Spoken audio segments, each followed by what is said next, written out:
मैं यहाँ अकेले सोफे पे नहीं सो सकती।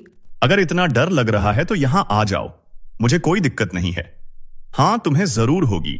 उसके लहजे में कोई तंज नहीं था, बस सीधी सीधी बात थी। निहारिका कुछ पल खामोश रही, फिर धीरे से बोली, नहीं, मुझे भी कोई दिक्कत नहीं है।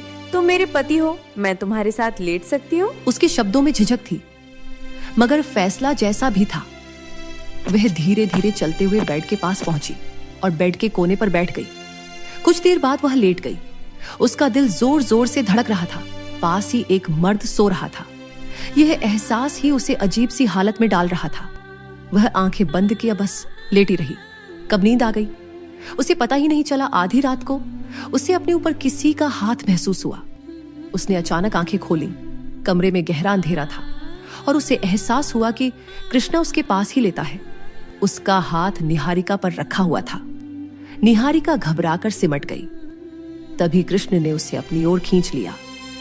उसने धीरे से उसके कानों में फुसफुसाते हुए कहा, चुपचाप लेटी रहो। तुम मेरी पत्नी हो और पत्नी का हक है कि वह अपने पति के साथ हो। आवाज मत निकालना। अगली सुबह का सूरज पूरी आबोटाप के साथ निकला। पहली किरण निकलते ही कृष्णा घर से निकल गया था और अब दोपहर होने को आई थी।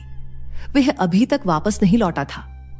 खिड़की के पर्दों से छानकर धूप कमरे में फैल रही थी। कमरे के हर कोने में दोपहर का सन्नाटा था और निहारिका बिस्तर के किनारे गुमसुम बैठी थी। उसकी नजरें कालीन पर टिकी दो थी, मगर दिमाग अब भी कल रात के मंजर में अटका हुआ था। दिल की धड़कनें अब भी तेज थी, जैसे सब कुछ अभी अभी हुआ। अचानक शादी, फिर वह नजदीकी जो उसने कभी सोची भी नहीं थी। सब कुछ एक ही पल में अब उसकी जिंदगी बदल गई थी। उसे समझ नहीं आ रहा था कि इन सब बातों को कैसे स्वीकार करे। दिल में अजीब सा डर बैठा हुआ था और उसे डर को और बढ़ा रही थी यह बात कि असल में कृष्ण कौन है। एक आम ड्राइवर जैसा दिखने वाला शख्स, लेकिन बड़े घर का मालिक, महंगी गाड़ी का मालिक और फौजी जवान जो उसे देखकर सलामी ठोकते हैं। ये सब किसी रात से काम नहीं लग रहा था। निहारिका नहीं उलझी सोचों में खोई थी कि तभी कमरे का दरवाजा धीरे से खुला। कृष्णा अंदर आया। सफेद कुर्ता पजामा पहने पूरी तरह सालीके से तैयार उसका कद और अंदाज उसे और ज्यादा रहस्यमयी और आकर्षक बना रहे थे। वह सीधे निहारिका के पास आया और नरम मगर आत्मविश्वासी लहजे में बोला, बताओ दोपहर में क्या खाओगी, मैं कहकर बनवा देता हूँ। निहारिका उसकी तरफ देखती रही। उसके दिल में सवालों का सैलाब उमड़ आया था। कुछ पल खामोश रहने के बाद उसने धीरे से कही, मुझे आपसे कुछ पूछना है और प्लीज मेरी बात को अब साफ साफ सुनना। कृष्णा ने एक पल के लिए उस पर नजर डाला और छोटा सा जवाब दिया, कहो। उसे पहले से पता था कि अब कमरे में आना मतलब सवालों का सामना करना है। इसी वजह से वह सुबह सुबह घर से गायब हो गया था, लेकिन हमेशा के लिए तो बाहर नहीं रह सकता था। निहारिका अपने होंठ काटते हुए जैसे शब्द तलाश रही थी, फिर आखिरकार बोली, कल रात जो आपने किया वो। मगर कृष्णा ने उसकी बात बीच में ही काट दी। वह अनजाने में नहीं था। मैंने पूरे होशो हवास में तुमसे रिश्ता कायम किया है। तुम मेरी पत्नी हो और मेरा हक है कि मैं तुम्हारे पास आऊं। मैं हमारे रिश्ते को आगे बढ़ना चाहता था। तुम बेचैन सी, परेशान सी मुझे अच्छी नहीं लग रही थी। मैं चाहता था कि तुम अपनी तकलीफों से बाहर आओ और इस रिश्ते की हकीकत को समझो, इसीलिए तुम्हारे पास आया था। निहारिका चौंक सी गई मगर तुरंत बोली, लेकिन मुझे आपकी जिंदगी का एक भी सच मालूम नहीं है और आपने मेरी जिंदगी के बारे में भी कुछ जानने की कोशिश नहीं की। निहारिका अपनी बात पूरी भी नहीं कर पाई थी कि कृष्णा ने उसे फिर रोक दिया। उसने कहा, मुझे सब पता है। तुम मानव नाम के इंस्टा वाले लड़के को पसंद करती थी, जिससे तुम्हारा अच्छा खासा लगाव था। तुम दोनों एक दूसरे को तस्वीर भेजते थे। मैंने उन्हें तस्वीरों को एडिट करके तुम्हारे घर वालों को दिखा दिया, क्योंकि तुम उसे अकेले में मिलने की जिद मानने से इनकार कर रही थी। यह एक धमकी थी तुम्हारे लिए और मैं सच में वही कर दिया। मुझे तुम्हारे बारे में हर बात मालूम है। यह सुनते ही निहारिका का चेहरा पीला पड़ गया।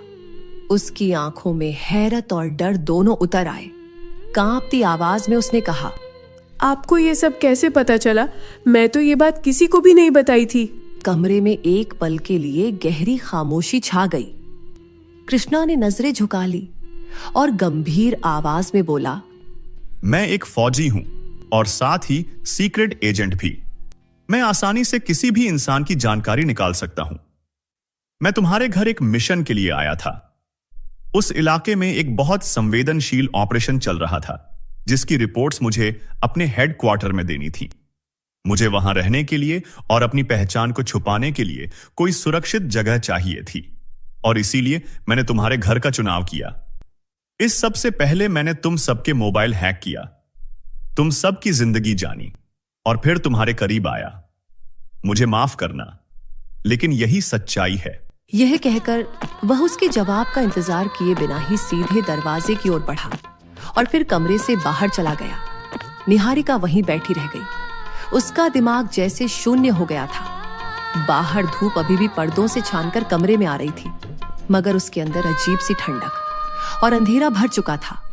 उसे लग रहा था जैसे वह किसी ऐसे खेल का हिस्सा बन गई है जिसके सारे पत्ते किसी और के हाथ में हैं और वह खुद बस एक खामोश खिलाड़ी है।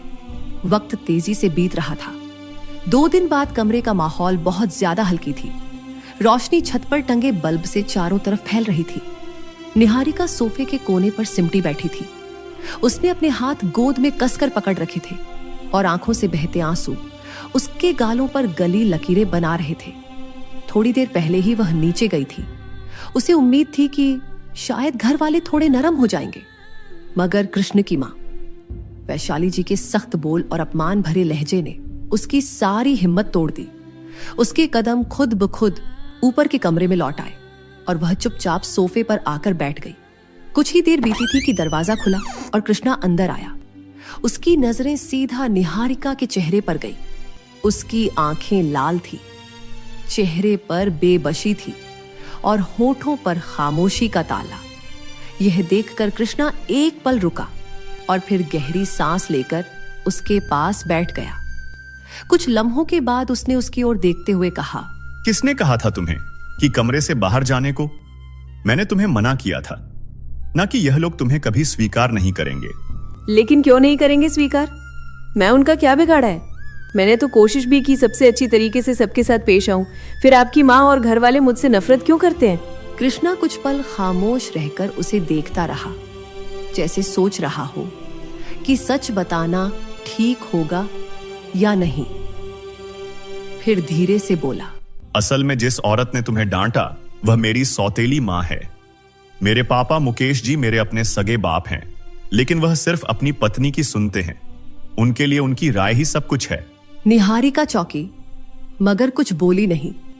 कृष्ण ने आगे कहा, वह औरत चाहती थी कि मेरी शादी उनकी जान पहचान से हो। रिश्ता भी पक्का करने की तैयारी कर रखी थी, लेकिन मैंने साफ मना कर दिया था। मैं उनकी जान पहचान में शादी नहीं करना चाहता था, और जब तुम्हारे पिताजी ने मेरा रिश्ता तुमसे करने की बात की तो मैं बिना सोचे समझे हां कर दी। निहारिका हैरानी से उसे देखती रही। आंखों में ढेर सारे सवाल थे। कृष्ण के होठों पर हल्की मुस्कान आ गई और बोला, क्योंकि मैं तुम्हें पसंद करने लगा था। तुम में वह बातें हैं जो आम लड़कियों में नहीं होती।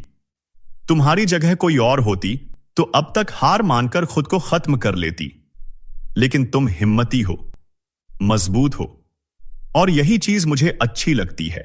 निहारिका का दिल जैसे एक पल के लिए रुक गया।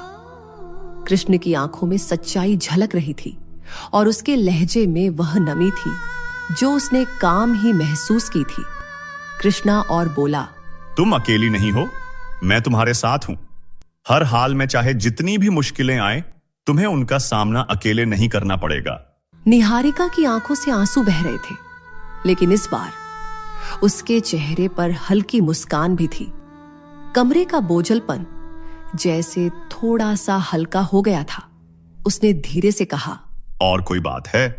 कृष्णा कुछ पल चुप रहा, फिर उसकी तरफ देखते हुए बोला, तुम्हारे घर वालों को तुम्हारी सच्चाई मालूम हो गई है। मैं मानव को ढूंढ निकाला है।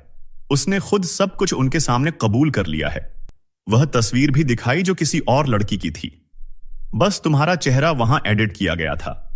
एक एक बात उन्होंने सुन ली है और अब वह सब बहुत शर्मिंदा है। उसने निहारिका की आंखों में सुकून लाने की कोशिश करते हुए कहा, वह सब तुमसे मिलना चाहते हैं, तुमसे माफी मांगना चाहते हैं, लेकिन मैं अभी तक किसी को हां नहीं की। सोचा इस बारे में पहले तुमसे पूछ लूं। निहारिका ने सर झुका लिया और बोली, मुझे किसी से नहीं मिलना। जब मैं चीख कर कह रही थी, रो रही थी, तब किसी ने मेरी बात नहीं सुनी। अब मैं क्यों जाऊं उनके पास? उसके होंठ कांपने लगे और आंखों से आंसू फिर बह निकले। कृष्णा खामोश हो गया। उसका दिल चाह रहा था कि बस एक पल में उसके सारे जख्म अपने सीने में समेट ले, लेकिन वह जानता था कि कुछ जख्म सिर्फ वक्त ही भर सकता है।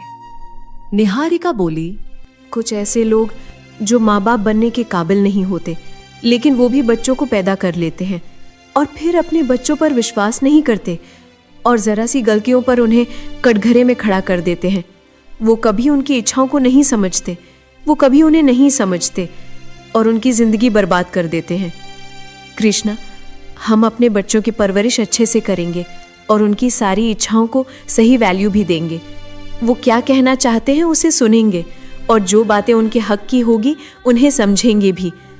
हम उन पर जबरदस्ती अपने विचार, अपनी इच्छाएं नहीं थोपेंगे, क्योंकि मैं नहीं चाहती कि हमारे बच्चे हमसे नफरत करें, बल्कि मैं चाहती हूँ कि हमारे बच्चे हमें इस दुनिया का सबसे बेहतर माँ बाप समझे और हमसे डरे नहीं, बल्कि हमें अपनी बातें जो बताना चाहे वो बता सके। चंद लम्हे बाद निहारिका ने सर उठाकर उसकी तरफ देखते हुए बोली, और आप वाकई मुझसे मोहब्बत करते हैं? सच सच बताइए। उसकी आंखों में सवाल के साथ खौफ और उम्मीद का मिला जुला रंग था। कृष्णा जरा मुस्कुराया, लेकिन आंखों में गहरी संजीदगी थी। उसने नरमी से बोला, तुम जानती हो, अगर मुझे कोई चीज पसंद नहीं होती तो मैं उसे अपने कमरे में भी बर्दाश्त नहीं करता, और तुम तो मेरी जिंदगी का हिस्सा हो। क्या तुम्हें लगता है कि मैं तुम्हें पसंद नहीं करता या मोहब्बत नहीं करता? मैं तो बहुत बुरी हूँ। आपसे पहले एक लड़के को पसंद करती थी, अपनी तस्वीर भेजती थी। इसके आगे क्या होने वाला है, यह जानने के लिए हमारा अगला एपिसोड देखना ना भूले। और अभी तक आपने हमारे चैनल को सब्सक्राइब नहीं किया है तो जल्दी से सब्सक्राइब करके बेल आइकन दबा दीजिए और इस वीडियो को लाइक, शेयर, कमेंट करना ना भूले। जल्द ही मिलेंगे अगले एपिसोड के साथ।